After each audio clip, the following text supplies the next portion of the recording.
তোরে এখন দেখে মনে হচ্ছে না তোর মুখ পেঁচিয়ে এইরকম করে লাফ মেরে দিই, বুঝতে পারছিস তো? কি অবস্থা!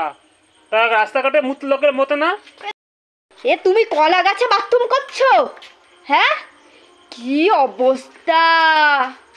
আরে কলা গাছে দাঁড়াইছিলাম। কলা গাছে দাঁড়িয়েছিলে? হ্যাঁ। হ্যাঁ, আমি দেখিনি কিছু, চোখ নেই আমি কানা। আরে কি অবস্থা! ওই যে বাথরুম পুরো গড়িয়ে গড়িয়ে যাচ্ছে। তুমি ভিডিও করছো? তুমি মোবাইলটা দাও। লোকে দেখুক, দেখুক আজকে, লোকে দেখুক, দেখুক আজকে, দেখুক দেখুক মোবাইল। আরে আমি এখানে দাঁড়াইছিলাম, আমি এখানে কি বাথরুম করছিলাম নাকি? হ্যাঁ, পরিষ্কার দেখা যাচ্ছে বাথরুম গড়িয়ে যাচ্ছে। আরে এখানে জল। নাকাশ গান শেখাবি না আমাকে। এইখানে একটা বাথরুম রয়েছে, ঘরের মধ্যে এখন একটা বাথরুম রয়েছে, তুই সেখানে গিয়ে মরতে পারছিস না? হ্যাঁ, কি গন্ধ!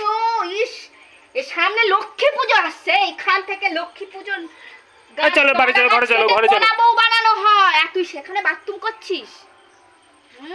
আরে এখানে দাঁড়াইছিলাম। শালা তোর তো কুত্তার লেজ, তো জীবনেও সোজা হবে না। তোরে এখন দেখে মনে হচ্ছে না তোর মুখ পেঁচিয়ে এইরকম করে লাফ মেরে দিই, বুঝতে পারছিস তো? আশেপাশে সব লোকজন শুনতেছে যে আমি এখানে বাথরুম করি। তুই আর একটা কথা আবার দেখিস কারণ তোর এইরকম করে লাথি মেরে দেবো ওখানে একদম, সাতটা লাথি খাবি, বুঝতে পারছিস তো? হ্যাঁ, মানে কি অবস্থা এখানে পুরো! আরে এই পাড়িয়ে পাড়িয়ে লোকে ঘরের মধ্যে ঢুকবে। ঠিক আছে, আমি গেলাম। কোথায় যাচ্ছিস? কোথায় যাচ্ছিস তুই? কোথায় কোথায় যাচ্ছিস?